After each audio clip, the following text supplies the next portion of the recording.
FBI agents descended on a small-town mechanic's secretive workshop just as military helicopters roared overhead. For years, folks had speculated and feared what Ray Carter might be hiding back there.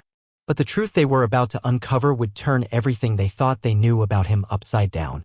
Hey everyone, welcome to Life Tales. Let's jump in. In the town of Milledge, it was common knowledge, don't go near Ray Carter's back workshop. Sure, the main garage where he worked on pickups and sedans seemed perfectly ordinary, concrete floors smudged with oil, tools neatly hung on pegboards, the constant scent of metal and motor oil in the air. But that other building, the one behind his house, felt like it should have been wrapped in barbed wire. No one was ever seen entering it, not even by mistake. Only Ray. And nobody dared get close. Man's entitled to his privacy, some would say. Others weren't as charitable. Bet he's cooking meth, Nancy muttered over coffee at the diner. Or stockpiling explosives, someone else would whisper. There's just something off about a man that closed off, added Frank Wilson, who ran the hardware store. Military type like that got discharged under cloudy circumstances. He's got to be hiding something serious. Ray didn't pay any mind to the talk. He'd been tuning out the town and most of its people since the day he arrived in Milledge 3 years ago. It was a quiet little speck on the map. Population, 2,836. One street through the middle. 3 churches. Not much going on. And that's exactly why he picked it. He kept to himself, focused on engines, and earned a reputation for being the best mechanic around. In exchange, the locals gave him space, mostly out of respect, partly out of fear. The man was built like he'd wrestled tanks for a living, and there was something in his eyes, distant, unreadable. A stare that had seen too much. This silent agreement between Ray and the town worked just fine, until Sarah Walker and her teenage son, Eli, rented the house on Maple Street. Nobody in Milledge realized it yet, but that delicate balance was about to break. And Ray Carter had no clue that the fortress of solitude he'd built was about to be tested. "Mom, I'm heading out," Eli Walker called, swinging his backpack over his shoulder as he made for the door. Sarah stepped out of the kitchen, drying her hands on a towel. At 38, she still had a youthful look, aside from the worry lines that had recently started carving into her face. "Where to?" "It's almost dinner time." "Carter's auto. Mr. Carter said I could watch him work on a transmission, as long as I get there before 6. She frowned. "I'm not sure how I feel about you spending so much time over there. People in town have been talking." "About what?" Eli's face tightened. Classic 15-year-old defensiveness whenever something he cared about was questioned. "Just that Mr. Carter's different. Keeps to himself. Might be dealing with some stuff from his time in the service." Eli rolled his eyes. "He's just quiet, Mom. That's it. The guy knows more about engines than anyone I've ever met. Yesterday, he showed me how to spot a bad fuel injector just by listening." Sarah paused, uneasy. "Has he ever talked about what's in that workshop behind his house?" Mrs. Hill at the grocery store said no one's allowed in there. "Nope. Off limits. But that's his business, right?" Eli shifted, clearly anxious to leave. "Can I go now? I swear I'll be back by 7. Sarah let out a sigh. Since the move to Milledge 6 months ago, right after the divorce, Eli had struggled to fit in. This sudden spark of interest in cars? It was the first thing that had lit a fire in him in a long time. She couldn't bring herself to snuff it out, not yet. 7 o'clock sharp. And straight home afterward. "Thanks, Mom." He was out the door before she could change her mind. As she watched him pedal down the road, that familiar knot of anxiety twisted in her stomach. They'd come to Milledge hoping for a reset. A clean break from the heavy shadow of a broken marriage. Her husband had returned from his 3rd deployment a stranger, haunted, withdrawn. Eventually, he'd walked away completely, convinced that watching him fade would be worse than losing him. Sarah never told Eli the real reason they'd landed in Milledge. She'd heard whispers from the military spouse community talk about a small town where some veterans found help when all else had failed. She didn't know if any of it was true. But after trying every official path to get her husband help and watching them all lead to dead ends, she was desperate enough to chase even a whisper of hope. What she didn't expect was that her son would be the one to stumble upon the man at the center of those hushed conversations. Ray Carter wiped his hands clean, smudging grease onto a red shop rag as he wrapped up his explanation of the transmission rebuild for the Walker kid. Eli was sharp, curious, attentive, and most importantly, he actually listened. Not something Ray saw often, especially in someone that age. "That's enough for today," Ray said, glancing at the wall clock. "Your mom expecting you soon?" "Yeah. I'm supposed to be home by 7. Eli hesitated, eyeing the windows at the rear of the garage, the ones that gave a partial peek at the off-limits workshop. Can I ask you something, Mr. Carter? Ray's shoulders tensed slightly. Depends on the question. What's in that building out back? You know, the one everyone in town keeps whispering about? Private projects, Ray said, his voice turning flat and firm. Nothing anyone else needs to worry about. We all need a space that's just our own, kid. Before Eli could say anything else, Ray gently cut him off, not harshly but with a quiet finality. Some lines aren't meant to be crossed. That building out back? That's mine. Eli's shoulders sank a little, disappointment flickering across his face, but he nodded. Sorry. I wasn't trying to snoop. Ray's expression softened a bit. The kid reminded him of someone from a different lifetime, a young Marine he'd once served with. Same genuine curiosity. Same talent with machines. That Marine had died in his arms when their convoy got torn apart by an IED. It's all right, Ray said in a lower voice. Just remember, being too curious can land you in trouble. He pulled out his wallet. Here, he said, handing Eli a bill. $20 for helping out with the oil changes today. Eli looked surprised. You don't have to pay me for hanging around and asking questions. I'm not, Ray replied. That's for the 3 oil changes you did yourself while I was elbow deep in the Henderson truck. Eli grinned as he accepted the cash. Same time tomorrow? Ray gave a short nod. Sure. But head on home now, your mom's probably wondering where you are. Once Eli rode off, Ray locked up the garage and made his way along the short gravel path to his house, a small, one-story place that came with the shop when he bought the property. But as he neared the back door, something made him freeze. Movement just to the right of the workshop. His body responded on instinct, hand drifting toward where a sidearm used to sit, but those days were behind him. Who's out there? He barked, his voice sharp and alert. A figure stepped out from the shadows, Sheriff Cole. He looked caught off guard, like he hadn't expected to be seen. Evenin', Carter, he said, trying to sound casual. Just making rounds. Ray didn't buy it for a second. The sheriff had never walked this side of town without a reason. Didn't realize my place suddenly required police surveillance. Cole was in his early 50s, his face worn by sun and years, his eyes calculating, always watching, always reading between the lines. Heard you've been spending time with the Walker boy. He's into cars, Ray replied. I've been teaching him some basics. Does his mom know he's been hanging around here? Ray's jaw clenched. You can ask her. I don't keep kids without permission. Never said you did. The sheriff's gaze didn't waver. Folks around here are starting to talk, Carter. They hear strange sounds coming from that building of yours late at night. They've seen unfamiliar cars, out-of-state plates. Odd hours. Ray kept his tone calm. Pretty sure there's no law against working late or having visitors. There isn't, Cole agreed, adjusting his belt. But there is a law against practicing medicine without a license. Ray went completely still. I fix engines, Sheriff. That's all I do. That's so? Cole raised an eyebrow. Because Bill Henderson's brother, the one who came back from Afghanistan with a scrambled brain. He's suddenly walking straight and carrying on conversations after spending a weekend here. His family says it's the first real progress he's shown in years. Ray replied evenly. Sounds like something worth celebrating. But I'm not sure how that connects to my garage. Doc Hill's raising red flags, Cole said. Thinks someone's treating veterans under the radar. Surgeries. Experimental therapies. Whatever it is, it's risky. Doc Hill should focus on treating his patients. That's just it, Carter. Some of those patients stopped going to him. And now they're doing better. Cole stepped in a little closer. His tone dropped. Look, I'm not here to shut down anything that's actually helping people. But if you're running something off the books, someone's going to get hurt eventually. And when that happens, I won't be able to look the other way anymore. Ray nodded slowly. I hear you, Sheriff. But I promise nothing illegal's happening here. And with all due respect, it's been a long day. Cole studied him for another beat, then gave a half shrug.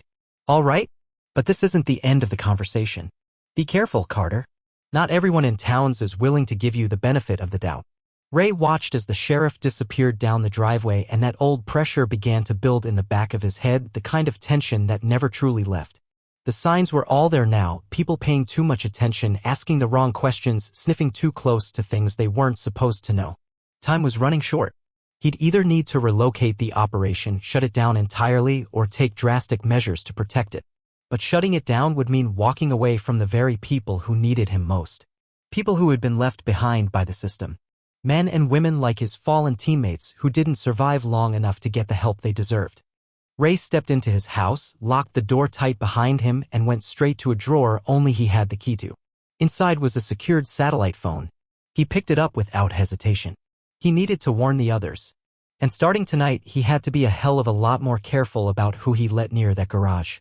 Especially curious kids who didn't yet understand what was really at stake. What Ray didn't realize was that someone else had been watching from a distance, someone whose curiosity had just been supercharged by everything he overheard between Ray and the sheriff. And by the same time tomorrow, that curiosity would set off a chain reaction, one that would rip the lid off every secret Ray had worked so hard to keep buried. Dr. Leonard Hill slammed his office door hard enough to make his receptionist flinch. Usually calm and composed, the longtime physician had finally reached his boiling point. 2 more patients had canceled their follow-up appointments that morning. Both of them were veterans. Both claimed they were pursuing alternative treatment options. Dr. Hill didn't need a translation. They were going to him, the mechanic. For 30 years, Hill had practiced medicine in Millage. He prided himself on being informed, regularly attending medical conferences, reading the latest research, reaching out to specialists when needed. He wasn't some old-school, out-of-touch doctor. And yet, somehow, Ray Carter, a man with no formal training, no degree, no medical license, was getting results Hill couldn't. It was humiliating. But more than that, it was dangerous. Scowling, Hill picked up his office phone and dialed a number he almost never used. Regional Medical Board. How may I direct your call? This is Dr. Leonard Hill, Millage Community Health, he said tightly. I need to file a report about someone performing unauthorized medical treatments.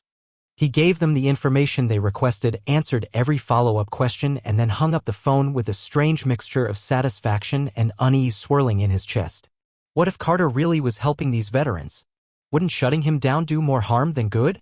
But no matter how effective it might look from the outside, unlicensed medical work was still illegal. Still reckless. Still playing a dangerous game. This is for their safety, Hill muttered aloud as if trying to convince himself. Whatever he's doing in that place, it can't be safe. What he didn't know, what he couldn't know, was that his phone call had just triggered something far bigger than he imagined. Within 24 hours, the entire town would be caught in a storm. And Leonard Hill would find himself questioning everything, his career, his beliefs, and most of all, the quiet mechanic on the edge of town who was changing lives in silence. Eli Walker lay in bed, staring at the ceiling, wide awake. His thoughts kept circling back to the conversation he'd overheard, Ray Carter and Sheriff Cole talking in hushed, tense voices outside the workshop. Unlicensed medicine? Veterans receiving secret treatments? How could that possibly connect to a guy who ran an auto shop? He glanced at the glowing numbers on his clock, 1:17 a.m. Outside, the street lay still beneath a pale wash of moonlight. He knew his mom would be furious if she caught him sneaking out in the middle of the night. But something inside him wouldn't let it go. He had to find out for himself. Roughly 20 minutes later, Eli was creeping along the edge of Carter's auto, sticking to the shadows. He approached from the back, careful to stay low and quiet. The main garage was completely dark, but light glowed faintly behind the drawn curtains of the back workshop, the one everyone in town whispered about. As he moved closer, Eli could hear voices. More than one. Speaking in low, serious tones. And then came a sound that made his breath catch. Not tools. Not machines. Medical equipment. Rolling carts. Monitors. Something electronic shifting and clicking. The sheriff was right, Eli thought, his pulse racing. There were no windows at ground level, but as he scanned the building, he noticed something: an old oak tree near the corner, and high above it, a small ventilation window cracked slightly open to let out the heat. He didn't hesitate. The tree's bark scratched his hands as he climbed, branch by branch, higher and higher. Near the top, he crawled out onto a thick limb that extended toward the building close enough to give him a view through the small vent. He peeked through the opening and froze. The room inside looked nothing like a mechanic's shop. On one side, he saw hospital beds, fur poles, and machines with blinking lights. The other side was filled with strange hybrid devices, part clinical, part custom-built, with wires, sensors, and tubing unlike anything he'd ever seen. And right in the middle of it all stood Ray Carter. Only now he wasn't dressed in his usual work shirt and jeans. He wore scrubs. And he was talking to a man in a wheelchair, checking something on a tablet. Ray's voice was calm but serious. You're making progress, but you're pushing too hard. The neural pathways still need time to adapt to the stimulation patterns. The man in the chair shook his head. I don't have time, Carter. The military doctors told me I had 6 months before the paralysis would be permanent. That was 5 months ago. Those doctors don't know what they're saying, Ray replied, calm but firm. I've seen recoveries happen years later, not just within a few months. But only if the protocol is followed precisely without cutting corners. Eli leaned in, trying to get a better view. The branch beneath him groaned softly. Down below, both men paused and looked up. There's someone out there, the patient said, suddenly tense. Ray reacted instantly. He moved across the room with startling speed, flipping switches to dim the overhead lights. Stay put, he told the man. Eli panicked, scrambling backward. But in his rush, he missed his footing. The branch shook violently beneath him and he tumbled, catching himself just in time on a lower limb, but not before making enough noise to wake the whole neighborhood. Heart-pounding, he clung to the tree, frozen as the door to the workshop creaked open. Footsteps crunched against gravel. Who's out there? Ray's voice was colder than Eli had ever heard it. Sharp. Controlled. There was nothing left of the calm, patient man who'd taught him about engine blocks. Eli didn't move. He prayed the darkness would keep him hidden. But then a beam of light sliced through the night and landed right on his face. Eli. Ray's voice held a note of disbelief, but it hardened fast. Get down here. Now. With shaking hands and rubbery knees, Eli climbed down, landing awkwardly in front of Ray. And standing there in the dark, under the flashlight's glare, Ray no longer looked like a mechanic. He looked like a soldier, unflinching, commanding, all edge. What are you doing here? He demanded. I overheard you talking to the sheriff. I got curious. Curious? Ray echoed, the word flat and unreadable. You mean you were spying? No, I mean maybe a little, but... Eli stumbled over his words. Are you really treating people? I mean like medically? The sheriff said. The sheriff talks too much. Ray grabbed Eli's arm, not to hurt, but to keep him from bolting. His grip was firm. How much did you see? Just a few machines. A guy in a wheelchair. That's it, I swear. Eli's voice cracked slightly. Are you a doctor? Ray didn't answer right away. He stood there, silent, weighing his next move. Then he finally sighed. Not officially. But yeah, I help people when I can. Eli blinked. Without a license? Isn't that illegal? It's complicated, Ray said, letting go of Eli's arm. Everything that happens in that building stays private.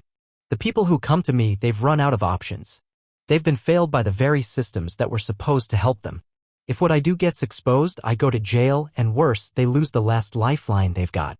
Eli felt the weight of it hit him like a cinder block. I won't say anything. I promise. You already know too much, Ray said, rubbing a hand across his closely trimmed hair. His expression had softened, but behind it, Eli could see exhaustion. Does anyone know you're here? No, Eli whispered. Mom's asleep. Let's keep it that way. Ray's voice dropped low, serious. You need to forget what you saw tonight. For your own good. And for theirs. They're who? Eli asked. Ray hesitated, then spoke with quiet conviction. Veterans. Most of the people I helped served their country, and came back in pieces. The VA tries, but they're drowning, too many cases, not enough funding. People slip through the cracks. Like my dad. The words came out before Eli could catch them. Ray looked at him sharply. Your father's a vet? Eli nodded. 3rd Battalion, 4th Marines. 2 tours in Iraq. 1 in Afghanistan. Came back with a traumatic brain injury and PTSD. My mom did everything she could. But he just kept getting worse. His voice dropped to barely a whisper. He left us a year ago. Said he couldn't let us watch him break down. Ray's entire demeanor shifted.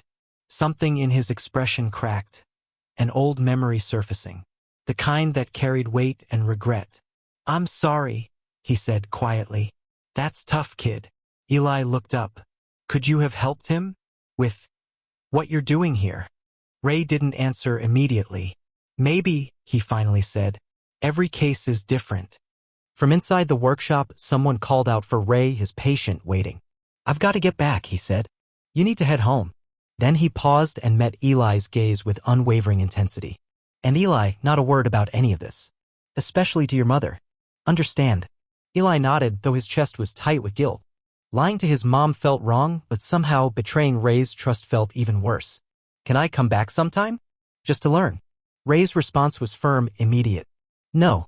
Absolutely not. This isn't something you observe for fun. People's lives are on the line here. No buts. This conversation never happened. Tomorrow, you're just the kid who likes fixing engines. Got it? Eli didn't argue. He just turned and started walking back through the dark, head spinning with questions. Why would a mechanic be doing this in secret? Where had he learned it? And most of all, could Ray help find his dad? Could he fix whatever was broken inside him? What Eli didn't realize was that by climbing that tree, he'd stepped right into the heart of something much bigger than himself. And within the next 24 hours, everything was going to change. Now hold on a second, Cole said sharply, rising from his chair. This is my jurisdiction. If you're serving warrants in my town, I should be part of it. This is a federal matter, Sheriff. It involves national security. Your presence could interfere with the operation. Then the line went dead. Cole stared at the phone in silence. National security? What on earth had Ray Carter gotten himself tangled up in? He stood there weighing his options. He could do what the FBI asked, stay away, act like nothing was happening. Or he could give Ray a heads up. Let him know that Uncle Sam was about to kick down his door. Ray was a veteran. He'd worn the uniform. Served his country. Didn't he at least deserve a warning? But if this really was some kind of national threat, even a vague one, tipping Carter off could land Cole in serious trouble. Maybe even make him an accessory. He grabbed his keys anyway. He didn't have to warn Carter outright.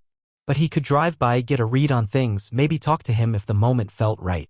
What'd he do after that? He'd figure it out when he got there. Sarah Walker was flipping pancakes when she heard Eli shuffle into the kitchen. One look at him and she paused, spatula in midair. You all right, sweetheart? You look like you haven't slept a wink. I'm good. Just didn't sleep great. He wouldn't meet her eyes as he grabbed a glass and poured himself some juice. Sarah didn't push yet, but she watched him closely. After everything they'd been through, she knew every nuance of her son's face. And right now, something was off. Did something happen over at Mr. Carter's yesterday? Eli nearly spilled his drink. What? No. Why would you say that? Because, she said calmly, setting the spatula down, you've said his name in your sleep twice this week. And right now, you look like something's haunting you. Eli stiffened. It's nothing, Mom. Really?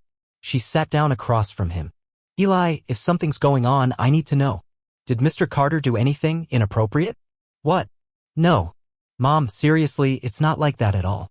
His face turned red with a mix of embarrassment and frustration. He's not some creep. He's trying to help people. Help people. Sarah leaned in confused. What do you mean? Eli hesitated, visibly wrestling with the promise he'd made the night before. Then, like a dam finally breaking, he let it spill. He helps veterans. Guys the hospitals gave up on.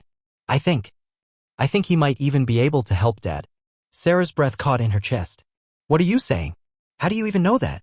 Eli's face crumpled. I can't explain. I promised I wouldn't tell, Eli Leonard Walker, she snapped, her voice sharp with panic. You tell me what's going on right now. Before he could answer, a deep, thunderous noise rolled through the air. The house vibrated. The windows shook. They ran to the front door. 3 black helicopters flew overhead in tight formation, their blades slicing through the sky like warning sirens. They were heading straight for Carter's auto. Eli's eyes went wide. Mom, I think Mr. Carter's in serious trouble.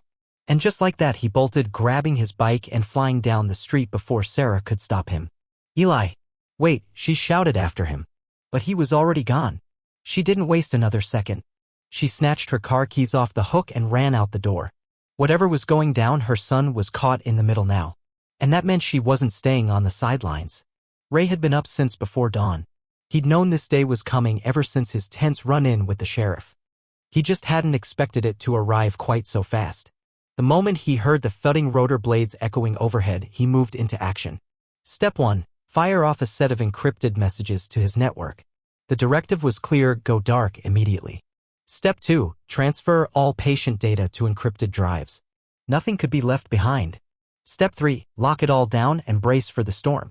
The patient from the night before had already left, which was one less thing to worry about. But there was still a lot to explain, far too much actually. Equipment. Files. Medications. Devices that looked more military than medical. None of it would be easy to justify to federal agents. Just as he finished sealing off the most sensitive items, his phone rang. The caller ID lit up. Cole. Ray answered with a tight voice, "Bit late for a heads up, don't you think, Sheriff?" "They're coming, Carter. The FBI. I don't know what you've gotten yourself into, but it's serious. They mentioned national security." Ray muttered a curse under his breath. "How long?" "Minutes, maybe less." "Appreciate the warning." "Don't thank me yet," Cole said. "I'm still the law in this town. And if what you're doing is illegal, I'm helping the people this country forgot, Sheriff. That's it. That's all." "Then why are the feds knocking?" Ray glanced outside and saw the answer for himself. A line of black SUVs was rolling down his street, moving in synchronized formation. "I've got to go," he said flatly. "They're here." He hung up, took a long, steady breath, and pushed aside any hesitation. This wasn't his first run-in with the government, and he doubted it would be the last. The only thing that mattered now was protecting his people. The ones who depended on him. The ones who didn't have anywhere else to turn. Ray opened the front door and stepped out onto the porch just as the vehicle squealed to a stop at the edge of his property. Tactical agents spilled out, weapons drawn, scanning every corner like they were breaching a terrorist cell. A man in a suit stepped forward, flashing a badge. "Michael Carter. FBI. We have a warrant to search these premises for evidence of unauthorized medical practices and the possession of restricted military technology." Ray lifted his hands slightly, keeping his tone calm. "I run a garage. Fix engines. But if you want to take a look, be my guest." The agent turned to his team. "Secure the workshop. Full containment." Ray watched, silent and unreadable, as the agents advanced toward the workshop with the kind of caution usually reserved for something toxic or highly unstable. They weren't treating it like a secret clinic. They were treating it like a biological weapons lab. The lead agent turned back to Ray. "We have reason to believe you've been conducting experimental procedures on veterans using military-grade technology you were never cleared to possess. That's a serious accusation. One we intend to prove." He motioned toward the front door. "Inside, we have some questions." Ray turned to lead them in, but froze mid-step, a blur of motion at the edge of his vision. Eli Walker, pedaling hard, weaving through parked cars and agents. Eyes wide, jaw set. No, not now. Not today. This was already spiraling into something bigger than Ray had feared. And it was about to get even more complicated. The biggest twist of the day hadn't even happened yet. As news of the raid spread, a crowd started gathering near Ray's property. In a town like Millage, where the juiciest weekly scandal was someone stealing Slim Jims from the gas station, this was a full-blown spectacle. Sheriff Cole had already established a perimeter. He kept people behind yellow tape, trying to maintain control. That's when he spotted Eli trying to slip past the barrier. "Hold it, son," Cole said, stepping in front of him. "You can't go in there." "But I have to talk to them," Eli pleaded. "Mr. Carter didn't do anything wrong. That's for the FBI to figure out," the sheriff replied, placing a firm but gentle hand on Eli's shoulder. "How do you know what's been going on in that workshop?" Eli hesitated. I've been helping him at the garage. He's not what people think. He's a good man." Cole nodded slowly. "That may be true, but even good people can make dangerous decisions." Just then, a car came to a screeching halt nearby. Sarah leapt out and rushed toward her son, her face a mix of panic, relief, and fury. "Eli, what were you thinking running off like that?" "Mom, they're going to arrest Mr. Carter." Eli cried. "We have to do something." "We're not doing anything," she snapped. "This is a federal investigation. We don't even know what it's about." "No, you don't get it." Eli's voice cracked. "He's helping people. Veterans. People like Dad." Sarah froze mid-step. Her expression shifted instantly. "What did you just say?" As dawn crept over the rooftops of Millage, Sheriff Cole was just settling in when his phone rang. "Sheriff Cole," he answered, still groggy. "This is Agent Mercer, Federal Bureau of Investigation," said a crisp voice on the line. "We'll be operating in your area today and would appreciate your cooperation." Cole sat up straighter. "Can I ask what this is about, Agent?" "We have reason to believe an individual in your town is performing unauthorized medical procedures. We'll be executing a warrant at approximately 0800 hours. Cole's stomach dropped. He didn't need them to say the name. "You're talking about Ray Carter." "I'm not authorized to confirm the subject," Mercer replied smoothly. "But we request you maintain standard operations and stay clear of the eastern sector until our task is complete." Before Eli could say another word, the murmurs around them swelled into full-blown commotion. People had turned their eyes skyward. 3 enormous CH-47 Chinook helicopters were descending from the clouds, loud, hulking beasts, not the sleek black choppers you'd expect from the FBI. These were military birds built to haul troops and hardware straight into combat zones. They circled overhead with a heavy roar, then began to drop toward the open field beside Ray Carter's property. The force of the rotor wash bent nearby trees, kicked up clouds of dust, and sent garbage bins, loose papers, and even a few hats tumbling across the street. "What the hell is going on?" Sheriff Cole muttered under his breath. Even the FBI agents looked thrown off. Some scrambled for radios. Others instinctively shifted their stance, tightening the security perimeter. The lead agent turned toward Cole with a sharp glare. "You didn't tell us the military was involved." "That's because I didn't know," Cole replied, watching the field with narrowed eyes. "This is news to me, too." The first Chinook touched down with a rumble that rattled the ground. Its giant rotors slowed and the rear ramp creaked open. A tall figure appeared at the top of the ramp, his posture straight as a blade, his uniform pressed sharp, his insignia unmistakable. "That's a general," someone whispered from the crowd. They were right. And he wasn't alone. Behind him came several officers in full uniform, followed by a line of men and women in plain clothes. Some leaned on crutches. A few moved stiffly with prosthetics. Others rolled silently in wheelchairs. Veterans. All of them. The general walked straight toward the FBI blockade, moving with quiet authority. No hesitation. "I'm Major General Richard Wilson, United States Army Special Operations Command," he announced. "I need a word with your lead agent. Right now." The entire town seemed to fall still. Eyes darted between the general and the cluster of black-suited agents. Moments later, he was escorted to the vehicle where Ray sat between two agents. The conversation that followed was low and private. Then they disappeared, Ray, the general, and a few others into Ray's house, closing the door behind them. And for nearly an hour, nothing. Millage waited, frozen in place. Speculation crackled through the crowd like static. Was Ray some kind of spy? A black market doctor?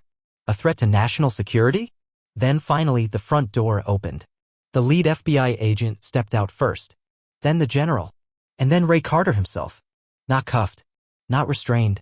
Walking tall. Walking free. General Wilson stepped forward, addressing both the federal agents and the stunned townspeople. "It seems there's been a major misunderstanding regarding Mr. Carter's work," he said. His voice was strong, authoritative, but calm.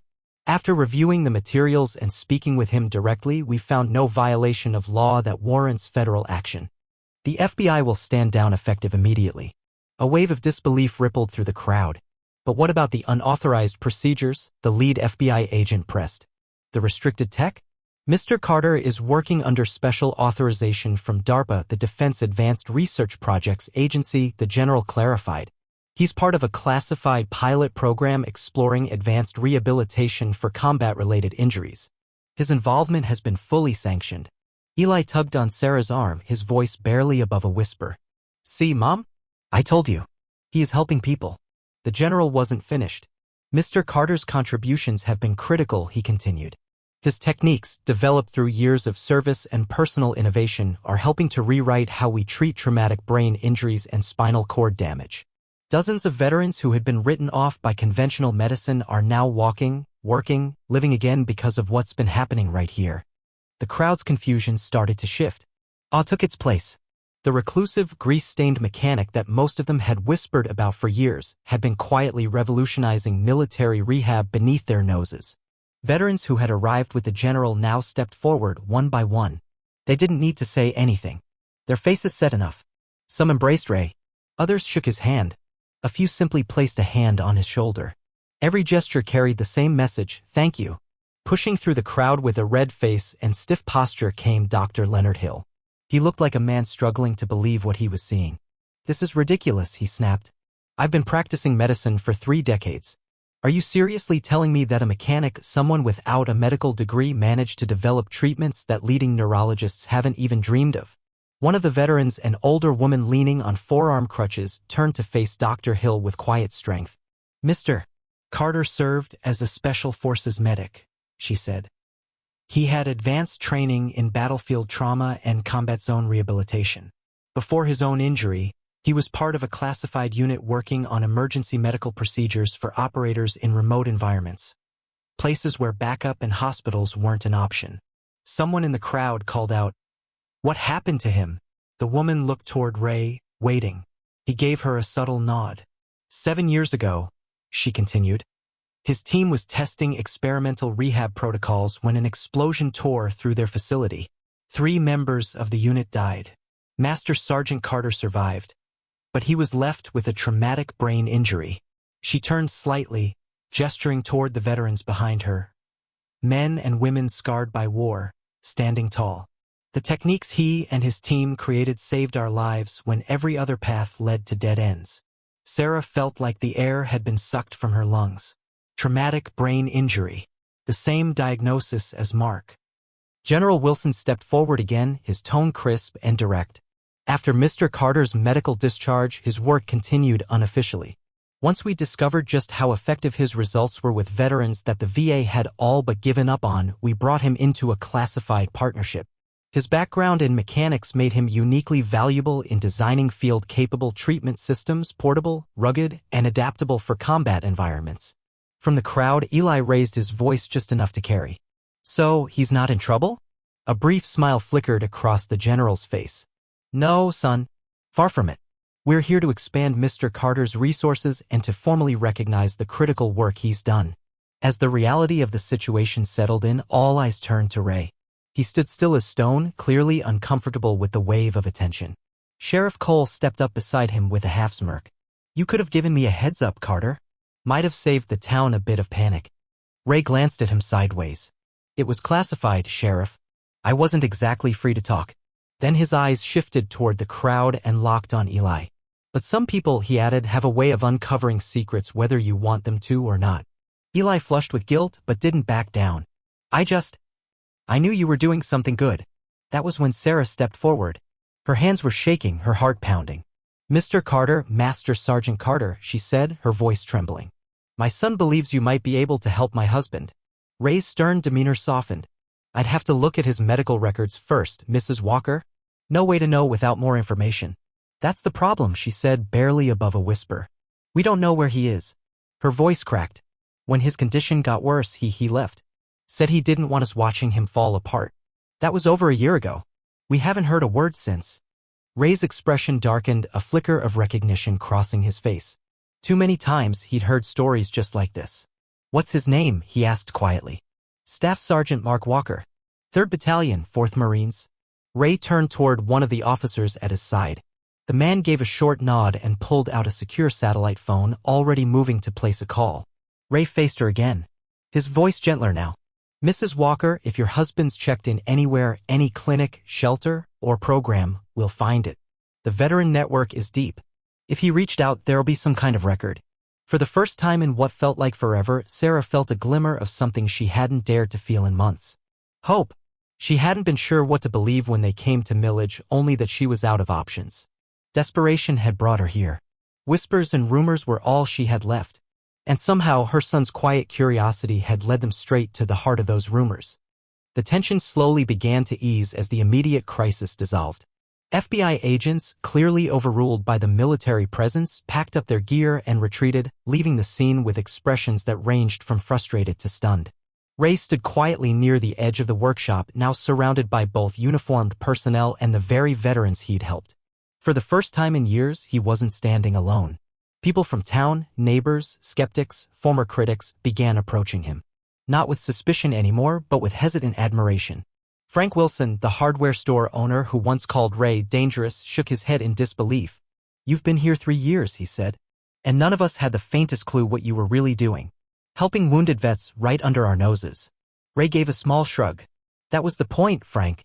These men and women don't need to be gawked at. They deserve dignity, privacy, time to heal without being put on display. Nancy from the diner, who'd once whispered the worst behind his back, stepped forward, sheepish. So, you're not just a mechanic? Ray met her eyes evenly. I am a mechanic. Then after a beat, he added, I just happen to be a few other things too. Surprisingly, it was Dr. Hill who stepped forward next. His pride was clearly still smarting, but something in his posture had softened. The usual sharpness in his voice was gone. I may have jumped to conclusions, he admitted. If you're helping veterans where the rest of US couldn't, then maybe I should be learning from you instead of filing reports. Ray gave a quiet nod. No speeches. No resentment. Just quiet acceptance of the gesture. That was enough. 3 weeks later, the workshop that once looked like a government black site had been completely transformed. The keep-out energy was gone, replaced by Department of Defense signage, secure access checkpoints, and a sense of purpose that carried real weight. The whispers in Millage? They changed too. No more suspicion. Now, people spoke of Ray Carter with pride, our guy, our mechanic, the man who put Millage on the map for something other than corn festivals and hardware store gossip. One gray evening, rain poured steadily as a military vehicle pulled to a stop in front of the Walker house. From the porch, Sarah watched, frozen in place, as the passenger door opened. A man stepped out. He was thinner, his hair grayer, his face a little more lined, but his posture was upright. His gaze? Focused. Clear. Present. "Dad," Eli whispered. And then he was running barefoot across the wet lawn, straight into his father's arms. Mark Walker's eyes locked with Sarah's. No words passed between them. They didn't need any.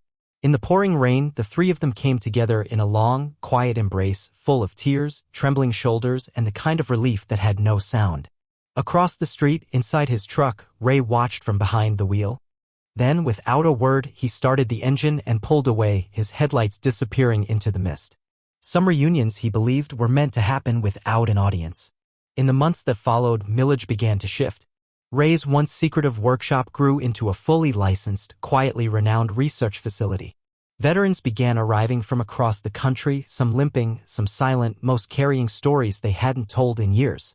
But they came. And Dr. Hill, once the man who tried to shut it all down, now worked side by side with Ray, his ego thoroughly humbled, his eyes opened by what he'd seen firsthand. The healing spoke for itself. One sunny afternoon, as Eli adjusted settings on a new prototype under Ray's supervision, the boy finally asked the question that had been burning in him for weeks. Why here? Why Millage? Ray didn't answer right away. He simply glanced at the photo wall behind him, snapshots of veterans lined up side by side. Before and after. Faces that once wore pain now glowed with something like hope. Small towns protect their own, Ray said at last.